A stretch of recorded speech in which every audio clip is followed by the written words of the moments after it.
Hello everyone, good evening. Welcome back to my channel. I hope आप सभी अच्छे होंगे। हम Himachal Pradesh public service commission के द्वारा कंडक्ट करवाए जाने वाले लेक्चर एग्जाम के लिए प्रिपरेशन कर रहे हैं। आज हम जनरल इंग्लिश के कुछ प्रैक्टिस क्वेश्चंस करेंगे। यह क्वेश्चंस आपके HP PGT, HP TGT और HP सेट एग्जाम्स के लिए हेल्पफुल रहेंगे। यह क्वेश्चंस आपके प्रीवियस ईयर्स पेपर्स में पूछे गए हैं, तो यह क्वेश्चंस आपके सभी एग्जाम्स के लिए हेल्पफुल रहेंगे, क्योंकि जनरल इंग्लिश, जनरल हिंदी और करंट अफेयर्स के क्वेश्चंस ऑलमोस्ट सभी कॉम्पिटिटिव एग्ज़ाम्स में पूछे जाते हैं। इसलिए आप किसी भी एग्ज़ाम के लिए इस सीरीज़ को फॉलो कर सकते हैं। साथ ही अगर आपको इन क्वेश्चंस का PDF चाहिए तो आप टेलीग्राम चैनल को ज्वाइन कर सकते हैं और इन क्वेश्चंस को आप एज अ मॉक टेस्ट की तरह यूज़ कर सकते हैं और अपने आप को एनालाइज कर सकते हैं कि आपकी प्रिपरेशन कितनी बेटर हुई है। तो चलिए आज की क्लास को स्टार्ट करते हैं। Question number 1 is the find out the error in given sentence. Sentence आपके पास दिया गया है, he is unfortunate in to loss few friends he made during his stay at Patna. ये आपके पास सेंटेंस दिया गया है। इस सेंटेंस के कौन से पार्ट में एरर है? इसका जो करेक्ट आंसर होगा वो है option number 3, he few friends he made. इसमें एरर है। फ्यू के पहले इस सेंटेंस में, इस सेगमेंट में फ्यू के पहले जो है वह द का यूज़ होगा। The few friends he made का जो अर्थ होता है वह होता है जो कुछ दोस्त उसने बनाए, जो कुछ दोस्त उसने बनाए। और जबकि जो फ्यू फ्रेंड्स हैं उसका अर्थ होता है नो फ्रेंड्स। इसलिए जो क्वेश्चन नंबर ऑप्शन नंबर 3 है वह करेक्ट आंसर है। इस पार्ट में एरर है, he unfortunate in to loss few friends he made during his stay at Patna. यहाँ पर द ऐड हो जाएगा, the few friends he made.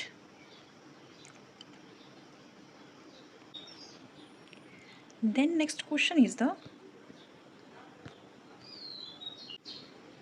the following sentence has been separated into 4 segments. Identify the segment that contains a grammatical error. Sentence आपके पास दिया गया है, during an earthquake it is advised to take cover above a table to save your life. And इसके जो options दिए गए हैं, cover above a table during an earthquake it is advise to take to save your life. And इसका जो correct answer है वो है option number A, cover the table जो है इसमें एरर है। Option number A is the correct answer. Then next question is the select the correct indirect form of the given sentence. She said, I am in no mood to work now. Correct indirect form इस sentence के आपको select करने हैं। Options आपके पास दिया गया है। She said that she has been in no mood to work then. She said that she was in no mood to work now. She said that she was in no mood to work then. She said that she has been in no mood to work now. And इसका जो correct answer है वो है option number C, she said that she was in no mood to work then. Next question is the select the most appropriate meaning of the given idiom. इसका आपको most appropriate meaning select करना है। Fly into a passion, ये आपके पास idiom दिया गया है। Options are to be aggressive at time, to become aggressive often, to become angry suddenly या to be always angry. And इसका जो करेक्ट आंसर है ऑप्शन नंबर सी, इसका करेक्ट आंसर है टू बिकम एंग्री सडनली, एकदम से गुस्सा हो जाना, यह इसका इस आइडियम का मीनिंग है। Then next question is the select the option that can be used as a one word substitute for the given group of words. One word substitute आपको इन वर्ड्स के लिए बताना है। A person in live with himself, जिसका मतलब होता है इंसान को खुद से प्यार होता है। यह आपके पास सेंटेंस दिया गया है, इसका आपको वन वर्ड सब्सटीट्यूट सेलेक्ट करना है। ऑप्शन नंबर ऑप्शंस दिए गए हैं, नार्सिसिस्ट, ल्यूनाटिक, स्टोइक या फिर पॉलीग्लॉट। एंड इसका जो करेक्ट आंसर है वो है option number A, a person in live with himself. इसके लिए जो वन वर्ड होगा वो होगा नार्सिसिस्ट। नार्सिसिस्ट का मतलब होता है आत्म मुक्त।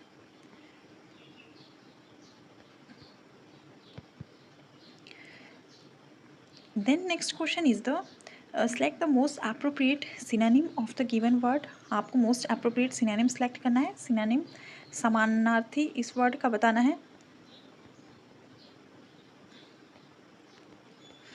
वर्ड आपके पास दिया गया है कॉम्पिटेंट। कॉम्पिटेंट का मतलब होता है सक्षम, इसका जो हिंदी मीनिंग है वह है सक्षम। देन ऑप्शन आपके पास दिया गया है कॉम्प्लेक्स, पुअर, कैपेबल या फिर बिगिनर। एंड इसका जो समानार्थी होगा कॉम्पिटेंट का वो होगा कैपेबल। कैपेबल का मतलब भी सक्षम होना होता है या काबिल होना। So option number C is the correct answer. Next question is select the most appropriate antonym of the underlined word in the given sentence. Antonym आपको word का select करना है। God has clearly blessed human beings for his glory.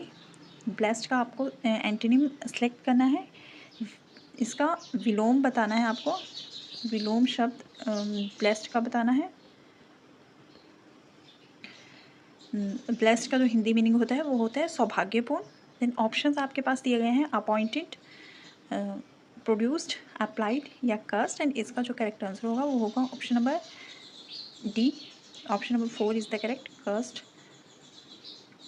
जिसका मतलब होता है शापित। Next question is the select the most appropriate option to fill in the blanks. The angles are equal, consequently the sides are dash. Options are equal, unequal, large, smaller. And इसका जो correct answer होगा वो होगा option number A, equal. The angles are equal, consequently the sides are also equal. Option number A is the correct. Next question is the select the most appropriate option to fill in the blank. If you try to do something every day, you will dash progress. Options are hold, get, make या catch. And इसका जो correct answer होगा वो होगा option number C, make. If you try to do something every day you will make progress.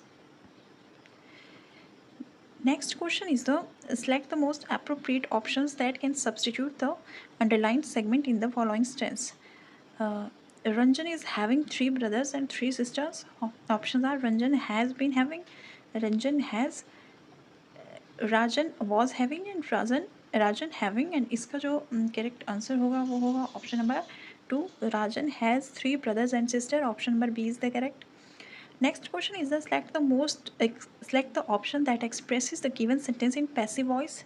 Passive voice आपको sentence का select करना है। Priya washes her clothes in the evening, ये सेंटेंस आपके पास दिया गया है। Options are the clothes was washed by Priya in the evening, the clothes is washed by Priya in the evening, the clothes are washed by Priya in the evening, या फिर the clothes were washed by Priya in the evening. And इसका जो correct passive form होगी इस sentence की वो होगी option number C, the clothes are washed by Priya in the evening. Option number C is correct.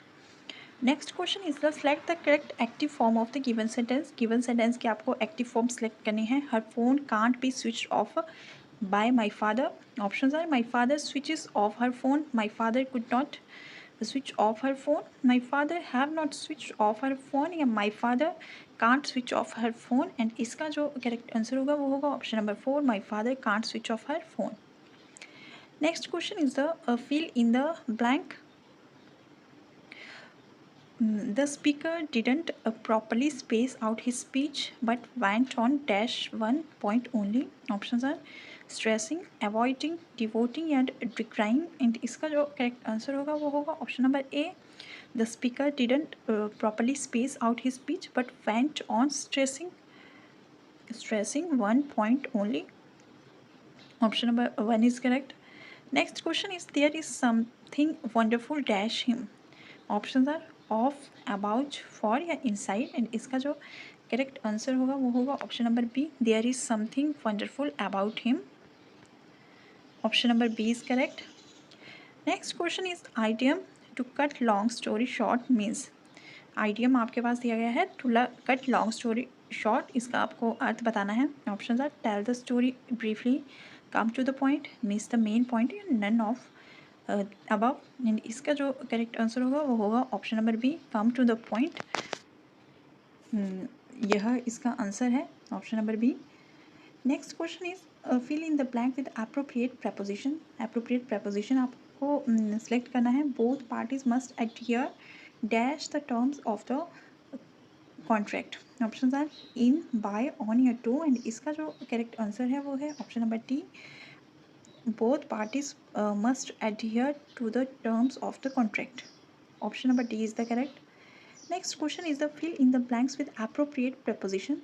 I was alarmed dash his death. Options are by, at, upon या from.